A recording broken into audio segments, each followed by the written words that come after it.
Ok, buenos días, jóvenes. Vamos a empezar a hablar sobre lo que es el síndrome de dificultad respiratoria tipo 1. Es importante para mí que hagamos el ejercicio al terminar de presentar el caso clínico y ustedes posteriormente en el resto de las presentaciones harán lo propio. Es decir, harán su retroalimentación con la presentación del método SNAPS. Entonces, se trata de un recién nacido, antes de empezar, quiero comentar que las preguntas, ya me puse en contacto con sus jefes de grupo y ya se los comentaron, van a ser siempre al final de la presentación por vía de la página de Facebook en la que ya todos estamos. Muy bien, empezamos. Es un recién nacido de 35 semanas de vida extrauterina que empezó con datos de dificultad respiratoria progresivo, producto de la gesta 1 de madre de 25 años de edad. A la exploración física presenta un regular estado general, sin cianosis, con llenado capilar normal, taquipnea, tiraje subcostal, aleteo nasal y quejido, donde se le califica con un Silberman de 4. Presenta la auscultación cardiorrespiratoria, una buena entrada de aire bilateral con sibilantes expiratorios. No hay soplos, el abdomen está blando, depresible, no hay masas ni visceromegalias. Los pulsos periféricos son palpables y simétricos, neurológicamente se encuentra normal y por este motivo se ingresa a la unidad de cuidados intensivos neonatal. ¿Me pasas la que sigue, por favor? Es producto de la primera gestación que cursa sin incidencias durante el embarazo. El embarazo controlado, la madre es portadora de estreptococo del grupo B negativo, tiene una ruptura de membranas de 12 horas de evolución y nace por parto eutóxico. A su ingreso presenta una temperatura de 36.5 grados, una frecuencia cardíaca de 140 latidos por minuto, una respiratoria de 60, saturación de 92, fracción inspirada de oxígeno que está requiriendo en esos momentos es del 30% y tiene una tensión arterial de 60 sobre 35 milímetros de mercurio.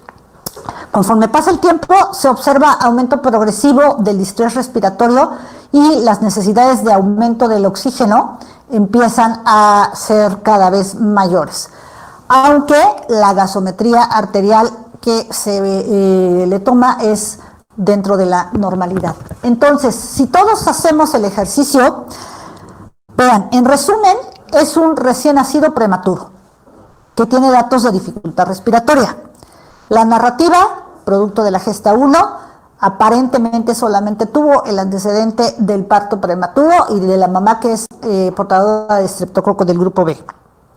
Se analiza que es un paciente que está delicado en esos momentos porque requiere cada vez más incremento de oxígeno. ¿Qué preguntas me haría yo con este paciente? Bueno, ¿por qué es la causa de dificultad respiratoria? Y si el paciente se va a poner más mal o se va a estabilizar con el manejo que yo esté indicándole. El plan de manejo, pues será la vigilancia, el incremento del oxígeno y, en este caso, toma una radiografía y una gasometría. Y el principal problema que debo vigilar es que la dificultad respiratoria no esté incrementando.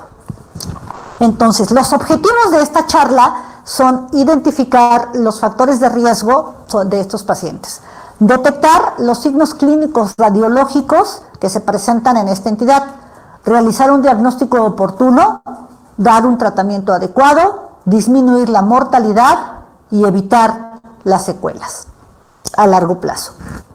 ¿Me dan la que sigue, por favor?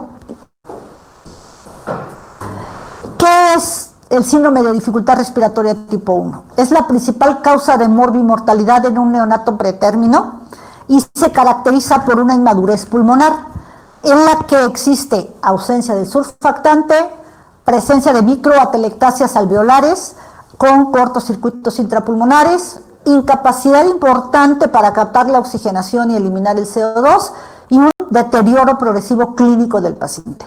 A grandes rasgos, las manifestaciones son datos de insuficiencia respiratoria que radiológicamente me van a dar una imagen que puede ir desde la retículo granular difusa con presencia de broncograma aéreo hasta imagen en vidrio despulido, gasométricamente hipoxemia y acidosis y persistencia del conducto arterioso.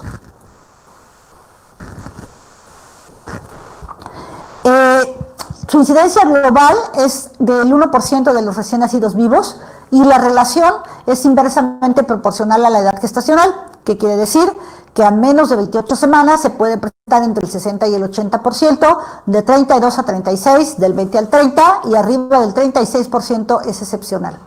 La mortalidad es del 10 al 15% en los países desarrollados y del 30 al 45% en los países como el nuestro en vías de desarrollo. Importante mencionar aquí que solamente cuando son portadores de esa enfermedad, si se agregan otras causas, además como sepsis, ictericia, enterocolitis necrosante o alguna otra patología, la mortalidad se puede duplicar. Dentro del periodo patogénico tenemos tres grandes rubros. En agente, pues obviamente es la prematurez, que se debe a la deficiencia del factor surfactante, una inmadurez anatómica que presentan estos pacientes, la persistencia del conducto arterioso y un aumento del líquido intersticial. Del hospedero se presenta generalmente en niños menores de 1,200 o 1,250 y en menores de 30 semanas. Género masculino y cuando son producto del segundo gemelo por cesárea o por parto, el segundo gemelo generalmente suelen nacer asfixiado. Y en el macroambiente, las mamás portadoras de diabetes materna y su inmunización a RH con hidrofetalis y cesárea, que bueno, esto es de manera controversial, aunque alguna literatura marca que es mejor el nacimiento por cesárea en el paciente prematuro, recuerden ustedes que el nacimiento por parto, al pasar por el canal vaginal y con la primera compresión, se expulsa el líquido y se sustituye el aire por aire en estos pacientes. Pero esto, bueno, sigue siendo controversial. ¿Qué factores aceleran la maduración pulmonar? La ruptura prematura de membranas, las mamás con algún tipo de adicción y la administración prenatal de corticosteroides.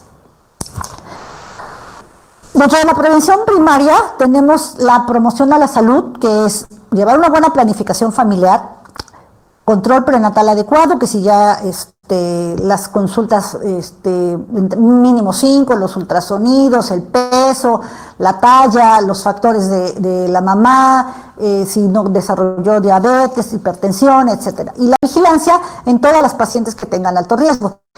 Obviamente la protección específica también incluye prevención de la prematurez y la aceleración de la maduración pulmonar. ¿Cómo hacemos la inhibición del trabajo de parto? A través de reposo y de agentes tocolíticos.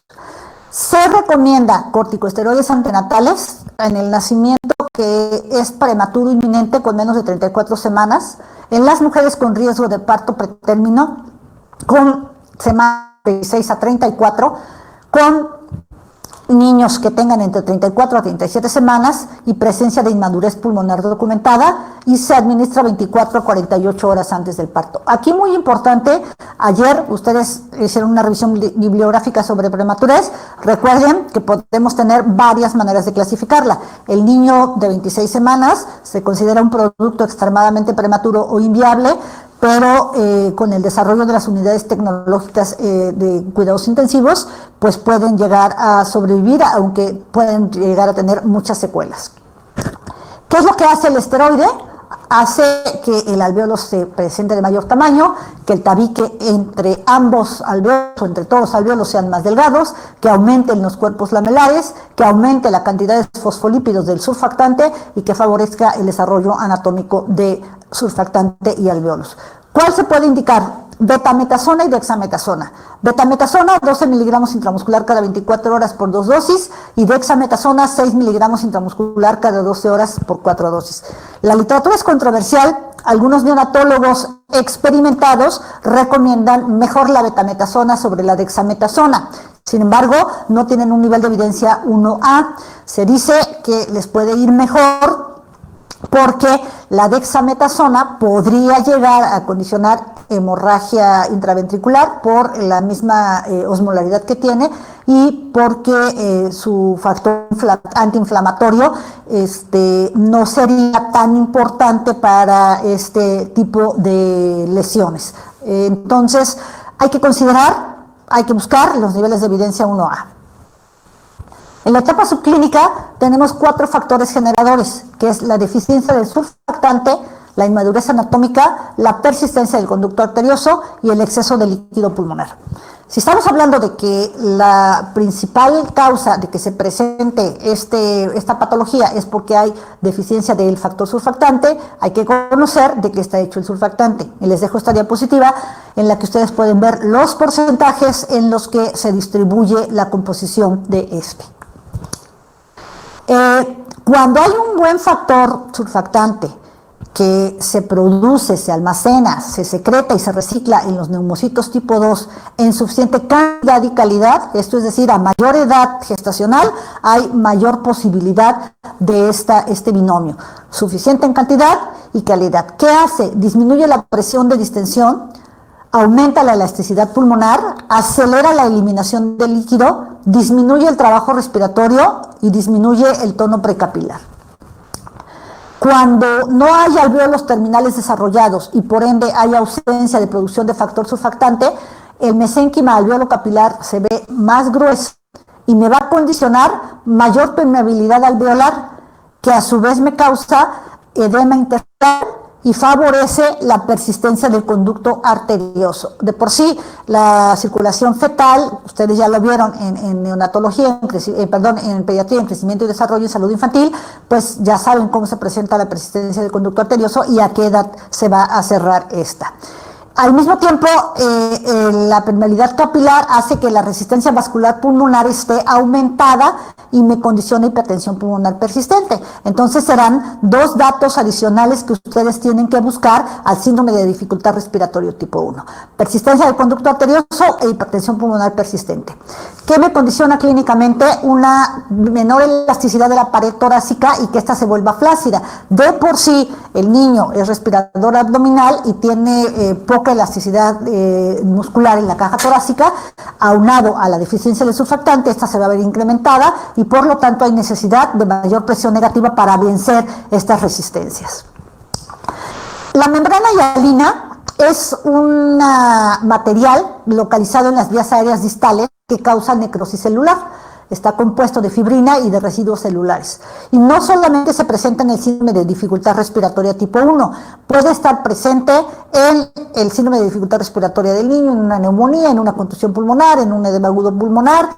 Es una consecuencia de la enfermedad, es un signo inespecífico y es poco relevante fisiopatológicamente. Sin embargo, por años se había hecho la sinonimia como síndrome de dificultad respiratoria 1 y enfermedad de membrana hialina. Es nada más un dato cultural. Cuando el niño nace, si pasa por el canal vaginal con la primera compresión, el líquido es sustituido por aire durante la primera respiración. Esta respiración busca vencer la tensión superficial en la interfase aire-líquido. Normalmente la primera respiración tiene que vencer entre 60 a 80 centímetros de agua y de manera subsecuente de 10 a 17 centímetros en el niño de término. ¿Qué sucede en el niño que presenta síndrome de dificultad respiratoria tipo 1?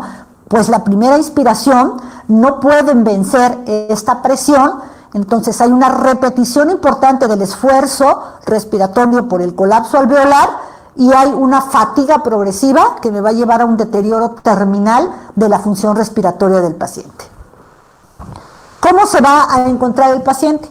Es un niño que nace con presencia de asfixia, con datos de dificultad respiratoria severa, con presencia de Silberman-Andersen incrementado, que va con la presencia de quejido, aleteo, tiraje intercostal, retracción sifoidea y disociación tóraco-abdominal. Se puede agregar taquipnea y cianosis. Aquí es importante comentarles que el niño, al ser respirador abdominal, es difícil valorar la disociación tóraco-abdominal. Entonces, en estos pacientes y hasta los 2 años de edad, suele sustituir disociación tóraco-abdominal por la presencia de cianosis. Si yo tengo cianosis central, esta me va a dar un puntaje de Silberman de 2. Hay datos de insuficiencia respiratoria, recuerden, dificultad respiratoria es un término clínico y podemos ver de 0 a 3 es leve, de 3 a 5 es moderada y arriba de 5 de Silberman es severa. Si la dificultad respiratoria se vuelve severa, puede llegar a una insuficiencia respiratoria caracterizada del tipo 1 con hipoxemia normocapnia o del tipo 2 con hipoxemia hipercapnia. Se presenta por lo que ya comentamos anteriormente, edema de miembros inferiores, y el agravamiento progresivo o el acné de esta enfermedad puede tener un pico entre las 48 y 72 horas de vida del paciente.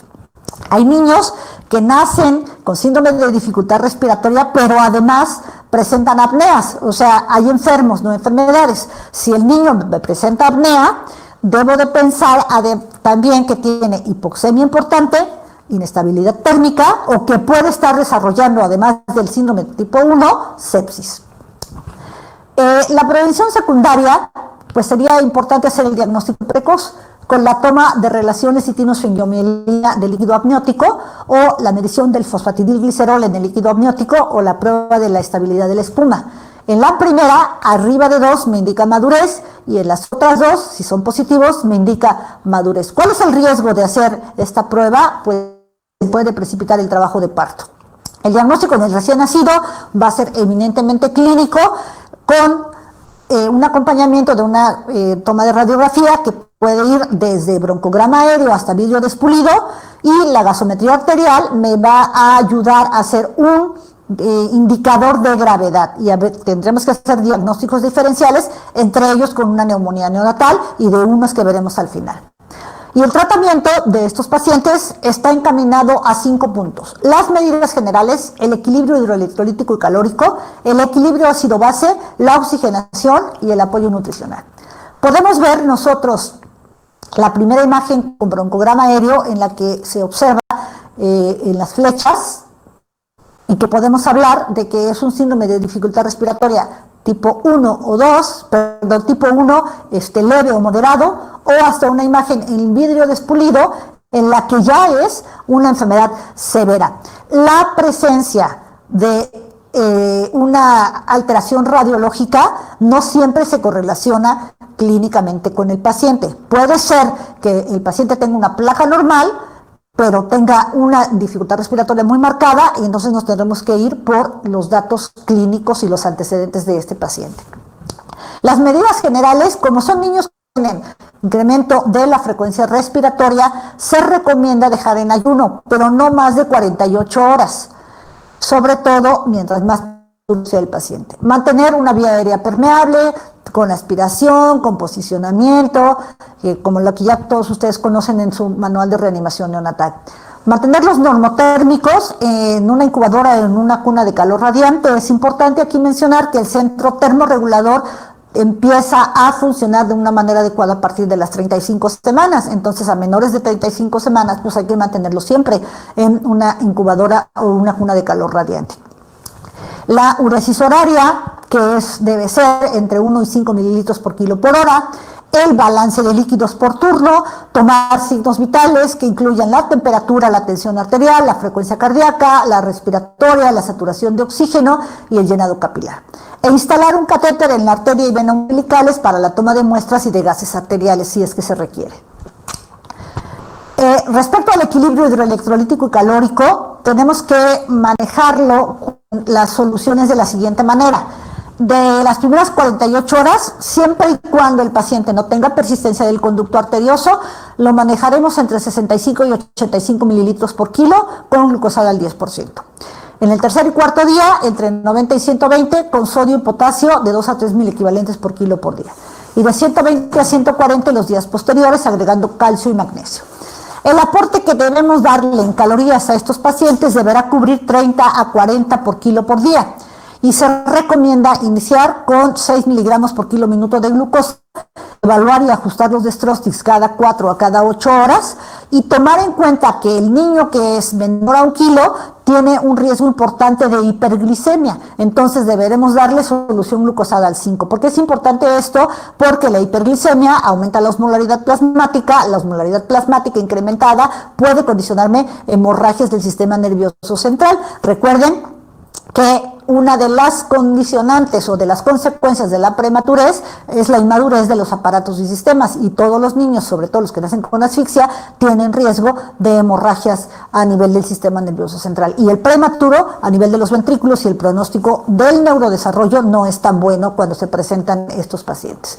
Si el paciente tiene menor edad gestacional y está en una incubadora, o sea que está cada vez que a menor edad gestacional, requerirá incremento de los aportes hídricos. ¿Por qué?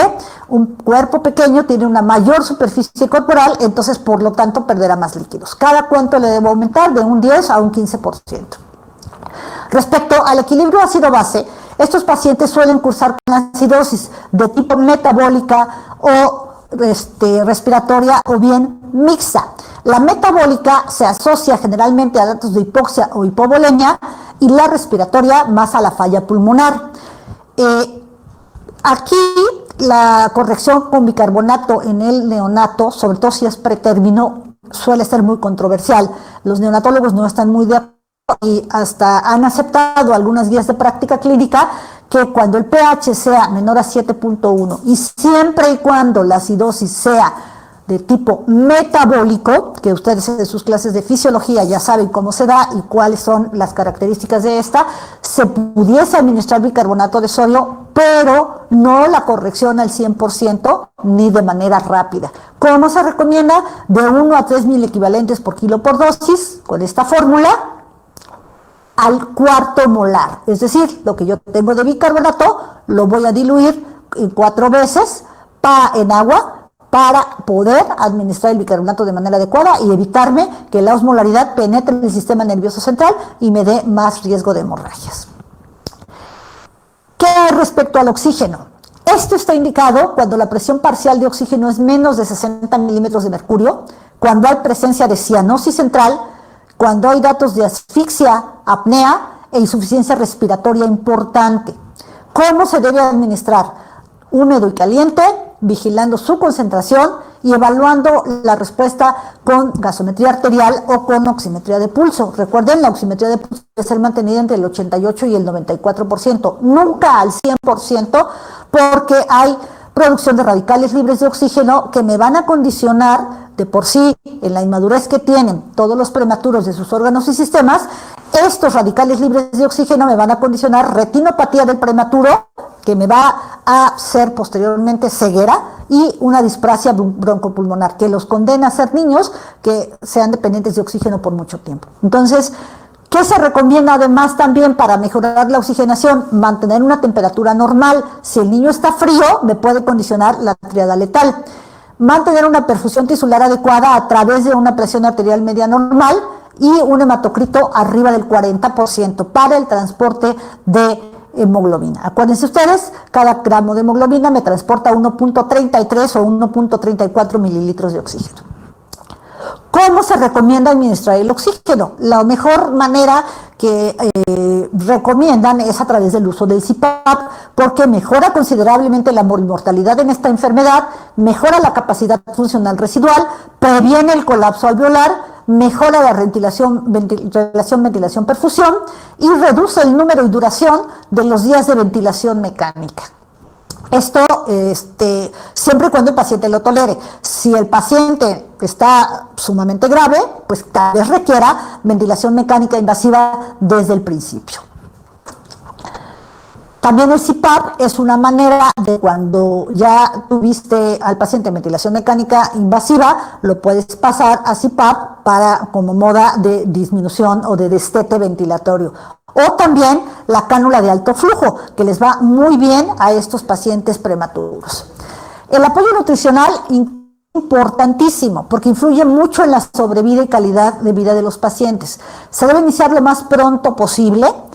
Recuerden, todos los niños tienen una respuesta metabólica al trauma o al estrés similar a la de los adultos, pero sobre todo los menores de 5 años y en el grupo de neonatos, los prematuros hacen rápidamente hipoglicemia. Por eso es que hay que iniciarles la vía oral de manera lo más pronto posible, siempre y cuando las condiciones lo permitan. ¿Qué es lo mejor? Ya saben ustedes, la lactancia materna. Si el niño tiene el tubo digestivo íntegro y no tiene otras condiciones que causen que no pueda comer, entonces tendremos que iniciarle con lactancia materna si las condiciones lo permiten. Si desarrolló otras patologías como enterocolitis necrosante grave o en estadio 4, pues obviamente no le vamos a dar esto y podemos hacer el uso de nutrición parenteral. ¿A quiénes es importantísimo iniciarles? Ya lo dijimos, pacientes menores de 1,5 kilos deben ser inmediatamente durante el segundo día de vida. Puede haber complicaciones, dos importantes. La persistencia del conducto arterioso se va a dar, si tú ya tienes al paciente que pulmonarmente está bien, iba mejorando, pero de pronto tienes un deterioro clínico y gasométrico importante, empiezan a ver el precordio hiperdinámico, los pulsos altones, un soplo sistólico y cardiomegalia radiológica, nos está hablando de persistencia del conducto arterioso. Y esto puede también desarrollar, por lo que vimos del aumento de la permeabilidad capilar y la disminución de la resistencia vascular pulmonar, hipertensión pulmonar persistente. ¿Cómo se trata? Bueno, se puede tratar con restricción de líquidos más diuréticos. Si no mejora, con indometacina o ibuprofeno, es decir, el cierre farmacológico. Y si no mejora, el cierre quirúrgico. ¿Y cuándo será el cierre quirúrgico? Cuando la presión sistólica del recién nacido para su edad sea igual a la presión pulmonar de este recién nacido para su edad. ¿Y quién nos va a decir qué presión tiene? Pues se tendrá que hacer un ecocardiograma por un cardiólogo pediatra que tenga la posibilidad de hacerlo bien y de dar un buen diagnóstico. ¿Qué complicaciones pueden tener estos niños? Ya dijimos, acidosis o hiperglicemia, también hipocalcemia, hemorragia pulmonar, datos de estado de choque, insuficiencia renal o cardíaca, neumotórax y broncodisplasia pulmonar, además de infecciones nosocomiales. El neumotórax suele presentarse muy frecuentemente cuando no se vigila el CPAP. Si requiere que aumenten la presión constantemente, pues obviamente esta presión me va a condicionar la presencia de neumotórax. Y si el paciente no está bien vigilado en una unidad de cuidados intensivos neonatales, pues podremos llegar a tenerlo. También otra complicación del uso del CPAP podría ser la necrosis de las alas de la nariz si no se fija de manera adecuada. Y como hablamos que esta enfermedad es la deficiencia del factor surfactante, pues tenemos que administrar surfactante exógeno. Tenemos de varias maneras: sintético, que está compuesto de fosfolípidos, natural, que tiene fosfolípidos más proteínas, y preparaciones sintéticas de fosfolípidos más péptidos análogos. ¿Todos tienen algún riesgo inmunogénico? Sí. ¿Cuándo se recomienda administrarlo? Al nacimiento, de manera profiláctica, entre 15 a 30 minutos después de este.